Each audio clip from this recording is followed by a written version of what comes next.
Hello, bachcho. Let's read the question. So the question tells highest annual net primary productivity is of, and the options are A. Tropical deciduous forest, B. Temperate evergreen forest, C. Temperate deciduous forest, and D.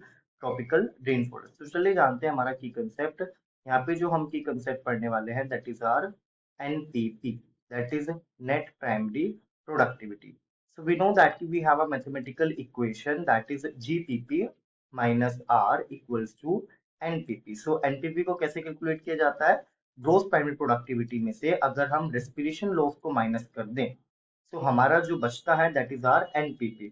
अब ये growth primary productivity क्या होता था? We know that कि जो हमारे green plants होते हैं उनका जो रेट होता है production of biomass during photosynthesis per unit time and area उसको हम जीपीपी बोलते थे.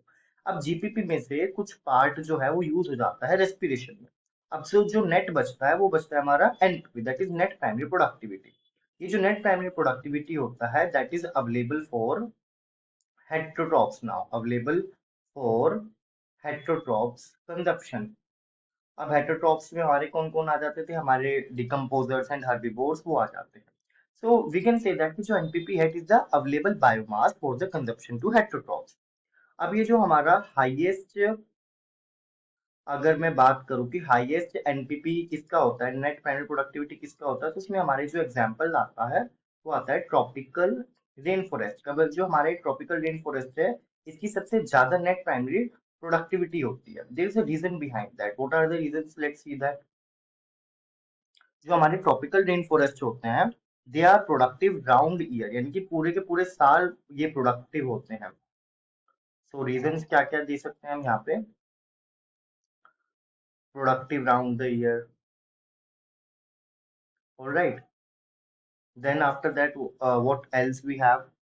दे are very dense evergreen vegetation.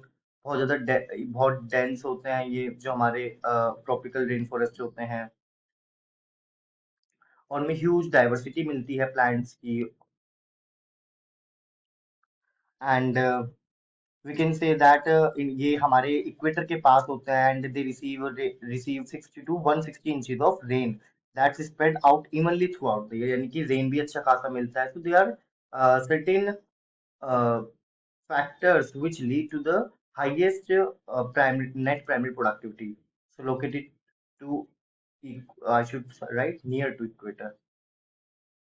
equator receives a good amount of rainfall. All right. So these are the reasons that lead to the highest primary net primary productivity of the tropical rainforest. Also हमारे पास कुछ ऐसे ecosystem भी है जो least productive होते हैं. For example हमारे forest हो गए एंड डीप सी हो गए, बहुत ज्यादा लीस्ट प्रोडक्टिव इकोसिस्टम के एग्जांपल्स में है हमारे पास. तो यहाँ पे जो हमारा करेक्ट ऑप्शन हो जाएगा वो क्या हो जाएगा? D. Tropical rainforest are the ecosystem that has highest annual net primary productivity. So correct option